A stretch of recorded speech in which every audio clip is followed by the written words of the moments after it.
Raigadala Gibraltar of the east म्हणताय तिकडे येऊन त्याच्यातनं की जिब्राल्टर अभेद्य आहे तर खडक जिब्राल्टरचा स्पेनच्या ह्याच्यात येत होतं. मी पाहिला आहे तो लांबून जहाजावरनं पाहिला आहे मी. गंमत म्हणजे आपल्याकडं सह्याद्रीतनं उतरायला खूप वाटा आहेत खाली कोकणात उतरायला. त्यातल्या काही गाड्या जातील अशा वाटा आहेत, काही माणसंच जातील एवढ्या आहेत, काही बारकी जनावरं जातील एवढ्या वाटा आहेत. याचे सर्वे कुणी केले होते? शिवाजीराजांना माहिती होतं हे सगळं. शिवाजी राजांच्या सगळ्या मुलखाचा नकाशा पर्वतराव नावाच्या एका माणसाने काढलेला औरंगजेबाच्या समोर होता तेव्हा.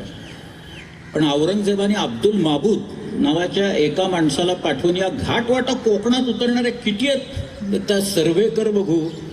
260 वाटा आहेत. त्यांनी हिशोब दिलाय सगळा त्या अब्दुल माबूद. औरंगजेबाने सर्वे केला त्याचा. पुण्याहून निघालं तर पुण्याहून रायगडला जायला पूर्वी आम्हाला 2-2 दिवस लागायचे चालत. ते आता पानशेतचं धरण झाल्यावर आम्ही लॉन्चमधनं जातो, मग 1च दिवस लागतो चालायला. पण मग तामिणीचा घाट सोडला तर कावल्या बावल्याची खिंड आहे तिथनं.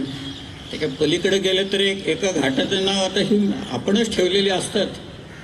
आणि आमची भाषाच विलक्षण आहे सगळे आणि लोकही विलक्षण आहे तिथं. त्यामुळं त्या घाटाचं नाव आहे बोचे घोळ असं तिथं. म्हणजे बूट टेकतच जावं लागतं तिथनं. त्या घरी जाताच येत नाही तिथनं. त्याच्या पलीकडे एक फडताड म्हणून घाट आहे आणि बऱ्याच आहेत. म्हणजे मग मड्या आहे, शेवट्या घाट आहे, उपांड्याची नाळ आहे, गोप्या घाट आहे. ओळीनं खूप वाट आहेत खाली उतरायला. त्यातल्या त्या बोचे घोळीमधनं जो रायगड समोर दिसतो ना तो त्या जहाजावरनं जिब्राल्टरचा खडक कसा दिसतो ना तसा दिसतो.